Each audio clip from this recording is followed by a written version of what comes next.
இப்ப இன்னொரு விஷயம் என்னன்னா, இப்ப குளிர்ச்சி பத்தி நீங்க சொன்னீங்க. கண்டிப்பா அதோட திறன் சொன்னீங்க. இப்ப நாங்க பின்னிருக்கையில வந்து உட்கார்றோம் அப்படின்னு பார்க்கும்போது அதோட குளிர்ச்சி வந்து எங்களால எந்த அளவுக்கு உணர முடியும் சொல்லுங்க. கண்டிப்பா இதுல வந்து குளிர்ச்சிங்கிறது பாத்தீங்கன்னா உங்களுக்கு ஃபேனோட ஸ்பீடு ஜாஸ்தி வச்சுட்டு இங்க கூலிங்க உங்களுக்கு வந்து 19 வச்சுட்டீங்கன்னா பின்னாடி இருக்கிறவங்களுக்கு எவ்வளவு 3 பேர் உட்கார்ந்தாலும் அந்த அளவுக்கு சில்னஸ் உங்களுக்கு கண்டிப்பா கிடைக்கும். அதுக்கப்புறம் நம்ம ஓட்டுறது பக்கத்துல அங்க ஒரு 4 சுவிட்சுகள் கொடுத்துருக்கீங்களா, அதை பத்தி சொல்லுங்க.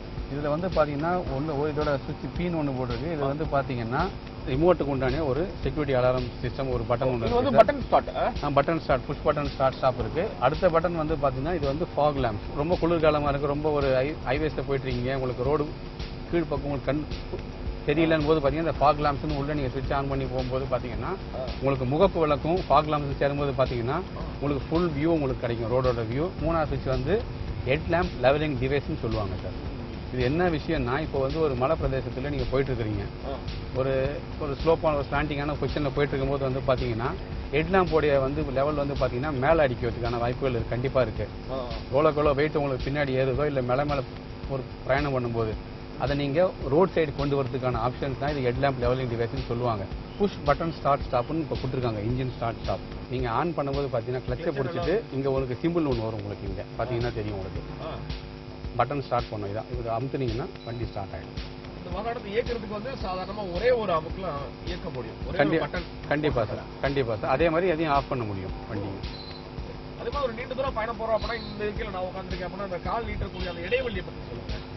வந்து பாத்தீங்கன்னா உங்களுக்கு லெக் ரூம்ங்கிறது இந்த வண்டி பொறுத்த வரைக்கும் நல்லா கொஞ்சம் நிறைய லெக் ரூம் கொடுத்துருக்காங்க சார். ஸ்பேஸ் இன்டீரியர் பொறுத்த வரைக்கும் பாத்தீங்கன்னா டிரைவர் சீட் பொறுத்த வரைக்கும் இந்த வண்டியை பொறுத்த வரைக்கும் ஹைட் அட்ஜஸ்டர் கொடுத்துருக்காங்க. என்னால் வந்து ஒரு குறிப்பிட்ட ஹைட்டு போயிட்டு இறக்க முடியும். அப்புறம் இன்னொரு விஷயம் இதில் சொல்லக்கூடிய விஷயங்கள் பார்த்தீங்கன்னா ஏர் பேக். டாப் எண்ட் மாடலில் 2 ஏர் பேக் இருக்கும் sir. SRS air bag driver ஒன்று இருக்கும், கோ டிரைவர் 2 ஏர் பேக் இருக்குது இதில். எஸ்ஆர்எஸ் ஏர் பேக் இது வந்து கொலோஷன் சொல்லுவாங்க. அந்த கொலோஷன் ஆகும்போது நீங்கள் கண்டிப்பாக சீட் பெல்ட் போட்டிருக்கணும். சீட் பெல்ட் போடும்போது பார்த்தீங்கன்னா அந்த ஏர் பேக் ரிலீஸ் ஆகி கரெக்டாக ஏர் பேக் மேலே விழணும். சீட் பெல்ட் போடணும், சீட் பெல்ட் கண்டிப்பாக அணியணும் சார்.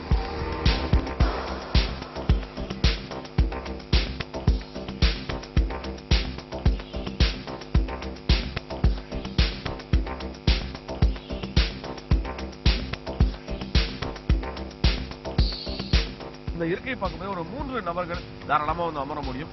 முக்கியம் இன்னொரு விஷயம் என்னன்னா, இப்ப 2 பேர் தான் போறோம், இல்ல நம்ம ஒரு அலுவலகத்துக்கு போறோம், நம்மளோட விஷயம் ஏதாவது பயன் பண்ணணும் அப்படின்னா இங்க ஒன்று வச்சிருக்காங்க, ஃபுட் ரெஸ்ட் அப்படின்னு சொல்றாங்க, ஹேண்ட் ரெஸ்ட் அப்படின்னு சொல்றாங்க.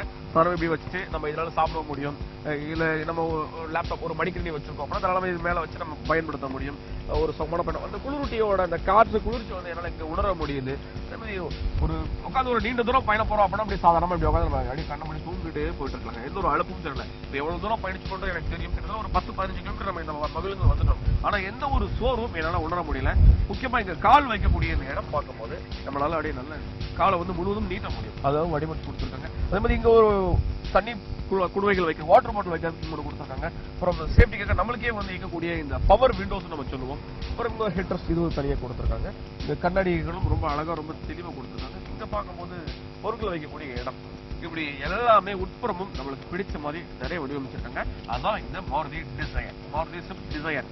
சரி, மகிழ்ந்த பற்றி பார்த்தாச்சு. இப்ப அவர் தான் ஓட்டிட்டு இருக்காரு. அவர் என்னதான் சொன்னாலும் ஒரு வாடிக்கையாளரா நான் இந்த மகிழ்ந்த ஓட்டி பார்த்தாதானே என்னால உணர முடியும். என்ன குரு ஓட்டி பார்க்கலாமா? கண்டிப்பா சார், அப்படின்னு பாத்தீங்கன்னா ஓட்டி பார்த்துருவேன். இப்ப நான் ஓட்டி பார்த்துட்டு என்னென்ன விஷயங்களா இருக்கு அப்படின்றத உங்களுக்கு கடைசியில் வந்து மொத்தமா சொல்றேன். ஓட்டி பார்க்க நேரம் நீங்க கூட வரீங்களா?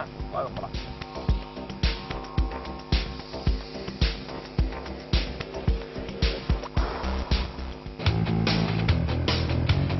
இவ்வளவு நேரம் வந்து குரு அவர் ஓட்டினாரு, நான் ஓட்டி பார்த்துட்டு எப்படி இருக்குன்னு சொல்றேன்.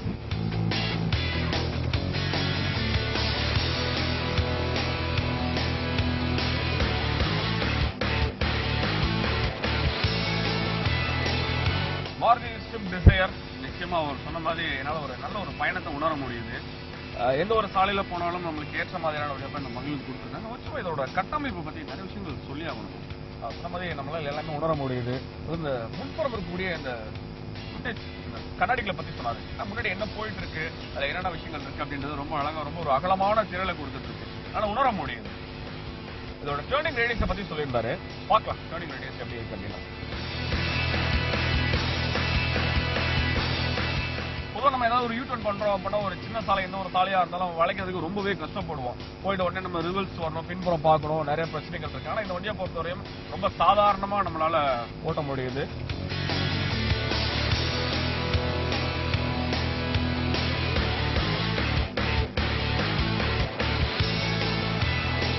நிச்சயமா நம்ம எந்த ஒரு மகிழ்ந்து ஓட்டினாலும் ஓட்டுறவங்களுக்கு முதல்ல அந்த மகிழ்ந்து பிடிக்கணும்.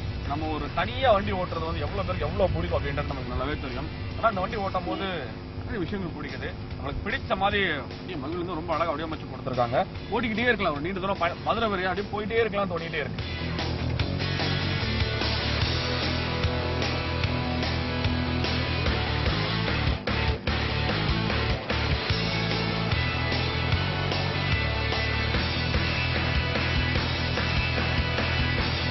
மாருதி ஸ்விஃப்ட் டிசையர் நிச்சயமா ஒரு மகிழ்ந்து ஓட்டும் போது எவ்வளவு ஒரு சந்தோஷம் இருக்கும்.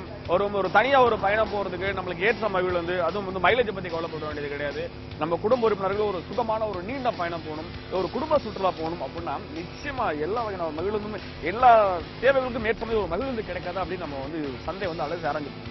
அந்த மாதிரியான ஒரு மகிழ்ந்து தான் இன்றைக்கு நாம பார்த்த இந்த மாருதி ஸ்விஃப்ட் டிசையர் நம்மளோட விலைக்கு ஏற்ற மாதிரி இருக்கு, நம்மளுக்கு மைலேஜுக்கு ஏற்ற மாதிரி இருக்கு, பராமரிப்பு ரொம்ப குறைவா இருக்கு, அதுவும் இந்த வடிவமைப்பு ரொம்ப புதுசா கொடுத்திருக்காங்க. சரி, ஆக மொத்தத்துல நம்ம குடும்பத்துக்கு ஏற்ற மாதிரி ஒரு மகிழ்ந்து இந்த வாரம் நம்ம நிகழ்ச்சியில பார்த்தோம். சரி, இதே மாதிரி வரும் வாரங்கள்ல மற்றும் ஒரு புதிய வாகனத்தை உங்களுக்கு அறிமுகத்தினா இருக்கு. அதுல என்ன பண்ணோம், நீங்க அடுத்த வாரம் வரைக்கும் காத்திருக்கணும், அவ்வளவுதாங்க. சரி, மகிழ்ந்து ஓட்டினா சந்தோஷமான இருக்கு. நீங்க ஓட்டி பார்க்கணும் அப்படின்னா தாராளமா பக்கத்துல இருக்கக்கூடிய மாருதி ஷோரூம் போய் எந்த வகையான மகிழ்ந்து ஓட்டி பார்த்து பிடிச்ச மகிழ்ந்து உடனே வாங்கிருங்க. சரி, மீண்டும் அடுத்த வாரம் எங்களோட குழுவோட உங்களை சந்திக்கிறதுக்கு நான் தயாரிங்க. அதுவரை நன்றி, வணக்கம்.